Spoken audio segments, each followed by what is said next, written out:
আসসালামু আলাইকুম। ইলমা daily blog থেকে আপনাদের সবাইকে স্বাগত। আজ আপনাদের মাঝে নিয়ে আসলাম আমার কিছু সমস্যার কথা এবং ভালো মুহূর্তগুলোর কথা। আপনারা জানেন আমার বাবা অসুস্থ, আমিও ছিলাম, কিন্তু আমার বাবা একটু বেশি অসুস্থ। তার জন্য তাকে প্রতিদিন একটা করে সুই দিতে হবে। সুইগুলা দেওয়ার জন্য আমার এক ভাইয়ের ফার্মেসিতে চলে আসলাম। তাকে দেওয়ার জন্য বাসায় যেতে আমার এই ভাইটাকে বলেছিলাম, তুমি বাসায় এসে সুইটা দিয়ে যাও। ভাইটার ফার্মেসি খোলার জন্য তাই পারল না, তাই আমাদেরকে নিয়ে আসতে হলো বাবাকে ওর ফার্মেসিতে। কিছুটা ফার্মেসিতেও দিতে হবে, আবার কিছু সুই বাসায় যেয়ে দিয়ে আসবে। তাই যখন একটু সুস্থ থাকবে তখন ফার্মেসিতে এসে আমার বাবা দিয়ে যাবে।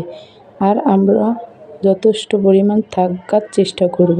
যদিও আমি না থাকতে পারি, আমার বড় বোন বা ছোট বোন থাকবে। সুইটা রেডি করতে করতে আপনাদের মাঝে কিছু কথা শেয়ার করি। আমি আমার বাবাকে অনেক ভালোবাসি। এখন এই মুহূর্তে আমার বাবা ছাড়া পৃথিবীতে আর কেউ নেই দেখার মতো।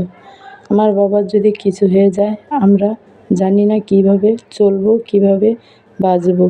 বাবার চিন্তা করতে করতে আর এরকম আরও অনেক সমস্যার কারণে আমিও অসুস্থ হয়ে গিয়েছি। আপনারা সবাই আমার বাবার জন্য দোয়া করবেন। আল্লাহ তাআলা যেন আমার বাবাকে সুস্থ সবল রাখে, আমাদের মাঝে আরও দীর্ঘজীবী করে তোলেন। আমরা যেন আমার বাবার ছায়া এত জলদি না হারাই। আপনাদের মাঝে আমার পরিচয়টাও দিয়ে ফেলি। আমি এবং আমার স্বামী এবং আমার দুটো সন্তান আছে, এক ছেলে এবং এক মেয়ে। তাদের জন্য দোয়া করবেন। আপনাদের দোয়া এবং ভালোবাসায় আমি এরকম ভিডিও করার জন্য সাহস পেয়েছি। আমার পাশে কিছু আপুরাও ভিডিও বানায়, তাদের দেখেই উৎসাহ পেয়েছি, তারা সাহস দিয়েছে। এখন আমি জানি না আমার কতটুকু ভিডিও সম্পূর্ণ হচ্ছে। যদি কোনো ভুল ত্রুটি হয়ে থাকে, আপনারা আমার ভুল ত্রুটি ক্ষমার দৃষ্টিতে দেখবেন। আর আমার ভিডিওগুলা কেমন হয়েছে আমাকে কমেন্টে জানাবেন। ভালো লাগলে লাইক, কমেন্ট, শেয়ার করে বেল আইকন ক্লিক করে রাখবেন, যেন আমার পরবর্তী ভিডিওগুলা আপনাদের মাঝে চলে যায়। আমি যাদের দেখে ভিডিও বানাতে উৎসাহ পেয়েছি, তাদের আমি কোনো একদিন ভিডিওতে নিয়ে আসব। কিন্তু আমি তো ভিডিওর সামনে আসি না, তাই আমাকে ক্ষমার দৃষ্টিতে দেখবেন। যতটুকু পারবো আমার ছেলে মেয়েকে দেখানোর, ততটুকু দেখানোর চেষ্টা করব। কিন্তু ওরাও সামনে আসতে চায় না। যদিও ওদের আনতে হয়, তাহলে আমার জোড়া বলেই আনতে হবে। আর ইনশাআল্লাহ এরকম ভিডিও দেখতে দেখতে ওরাও সামনে আসার উৎসাহ পাবে। কথা বলতে বলতে আমার বাবার ইঞ্জেকশন দেওয়া শেষ পর্যায়ে। একটু ধীরে ধীরে দিতে হলো, কারণ হসপিটালে ভর্তি থাকাকালীন অনেক স্যালাইন, সুই এগুলা দিতে হয়েছে। তাই এখন তার শরীরে অতটাও শক্তি নেই যে সুইগুলো তাড়াতাড়ি দিয়ে শেষ করবে। তাই আমার ভাইকে বললাম, ভাইয়া তুমি আস্তে আস্তে এই স্যালাইনগুলো দেওয়ার চেষ্টা করো। তারপরে কিছু কেনাকাটা করেছিলাম, আর আমার এক কাকার দোকানে বসে বাবাকে একটা দই কিনে দিলাম, আর ছেলেকেও দই কিনে তাকে একটু সামনে আনছি। তাই দেখেন কীরকম করতেছে। ওকে দেখে আপনারা সবাই মাশাআল্লাহ বলবেন, যেন নজর না লাগে। নজর জিনিসটা অনেক খারাপ। এমনিতেই আমরা ফ্যামিলিতেও অনেক সমস্যার মাঝে আছি। ওই বাসায় এসেই ড্রাগন ফল নিয়ে খেলা করা শুরু করে দিয়েছে।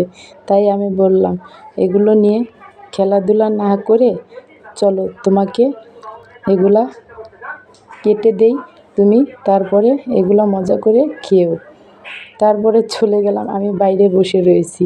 তখন গিয়ে বলতেছে, তুমি না আমার এগুলা কেটে দিবা বললা, কাটতাছো না কেন? তারপরে আমি বললাম, আমি এখানে বসে আছি, এখানেই নিয়ে এসো। তারপরে আমার ছোটো বোনে এগুলো ধুয়ে আমার সামনে এনে দিল। আমি বসে বসে কেটে থাকে দেব। পুরোটা আপনারা দেখলেই বুঝতে পারবেন। আমাদের ছাদের ড্রাগন গাছগুলো এক সময় দেখতে উপরে উঠবে। ড্রাগন ফল গাছ আমাদেরও ছাদে লাগানো আছে, তাই ফল হয় না।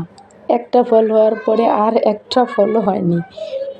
ওরা এগুলো অনেক মজা করে খায়, কিন্তু আমি কখনো খাইনি। তাই ভাবলাম আজকে আমিও এক পিস মুখে দিয়ে দেখব কীরকম লাগে। আমার বিচিগুলা দেখে একটুও ভালো লাগে না, তাই আমি এই ফলগুলা খাই না। আমি অসুস্থ থাকি, তাই সবাই আমাকে এই ফলটা খাওয়ার জন্য বলে। কিছু কথা বলতে গিয়ে কাশি চলে আসে, তাই আপনারা কিছু মনে করেন না। আপনারা আমার কাছ থেকে কীরকম ভিডিও চান আপনারাও তা বলে দিয়েন কমেন্টে। আমি সেই অনুযায়ী ভিডিও বানানোর চেষ্টা করব। এরকম সুন্দর ভিডিও পেতে হলে চ্যানেলটিকে সাবস্ক্রাইব করে রাখবেন। আরও এরকম অনেক সুন্দর সুন্দর ভিডিও দেওয়ার চেষ্টা করব। জানি না কতটুকু সুন্দর হয়েছে। আমি এরকম বাইরে ঘোরার কিছু দৃশ্য, প্রাকৃতিক দৃশ্য এগুলো ভিডিও করে রাখব। গ্রামীণ দৃশ্য এগুলো যেন আপনারা দেখতে পারেন, তাই আপনাদের মাঝে তুলে ধরব এই বাইরের আবহাওয়ার দৃশ্যগুলো নিয়ে। পরবর্তী ভিডিওতে আমি এক এক করে এই ভিডিওগুলো আমি আপনাদের মাঝে তুলে ধরব। আর এখন আমরা সবাই 1-2 পিস করে এটা খেয়ে দেখতেছি কীরকম লাগতেছে। আমিও 1 পিস খেয়ে দেখলাম কেমন লাগে। ভালোই লাগে। ড্রাগন ফলটার কালারটা কত সুন্দর, দেখতেও ভালো লাগে, খেতেও ভালোই লাগে, মিষ্টি। ড্রাগন ফল খাওয়ার পরে চলে গেলাম ছোটো কাকির গাছের দিকে, তাকিয়ে দেখলাম জাম্বুরা হয়েছে। কাকিকে বললাম একটা জাম্বুরা খাবো, তাই গাছ থেকে 2টো জাম্বুরা পারলাম। পারার পরে এগুলোকে সুন্দর করে ধুয়ে পরিষ্কার করে নেব। পরিষ্কার করার পরে কালো দাগগুলো উঠলো না, তাই কাটার জন্য বটি ভাঁজ করলাম। বটি থেকে কাটা শুরু করলাম। হাতে অনেক ব্যথা, তাই কাটতে আমার অনেক কষ্ট হয়েছে, কারণ হাতে ক্যানোলা লাগানো ছিল, তাই হাত প্রচণ্ড ব্যথা করতেছিল।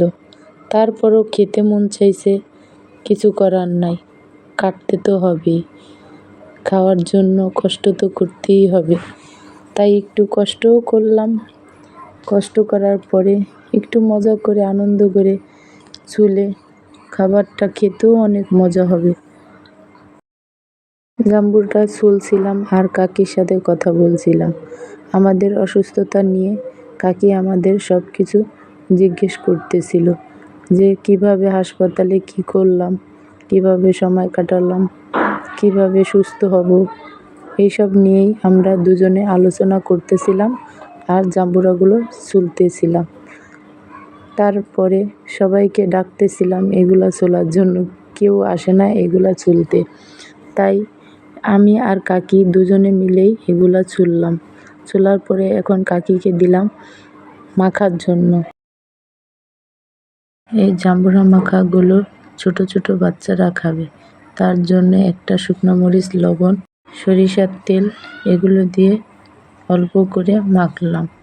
মাখাটা দারুণ মজা হয়েছে, দেখেই লোভনীয় লাগতাছিল। বেশি মশলা দিইনি, তারপরও অনেক মজা লাগবে। এগুলো মাখতে মাখতে কাকি আমাকে বলল ওদিনকার ঢাকায় গিয়েছিলাম ডাক্তার দেখানোর জন্য। তারপরে জাম্বুরা মাখা রাস্তায় দেখে কিনতে গিয়েছিলাম, তখন 20 টাকার জাম্বুরা মাখা কিনলাম। অল্প একটু জাম্বুরা মাখা আমাদেরকে দিয়েছিল। এডিটিং করার সময় আমি এই জাম্বুরা মাখাটা দেখে আমার আবার খেতে ইচ্ছে করলো। আমার কাকি এরই মাঝে দেখিয়ে দিল যে কথাটা আমি আগে বলেছি। জাম্বুরা মাখাটা অনেক মজা হয়েছে। দেখতে দেখতে ভিডিওর শেষে এসে পড়েছি। ভিডিওটা ভালো লাগবে আশা করি। আমার জন্য সকলেই দোয়া করবেন। সবাই ভালো থাকবেন, সুস্থ থাকবেন। আল্লাহ হাফেজ।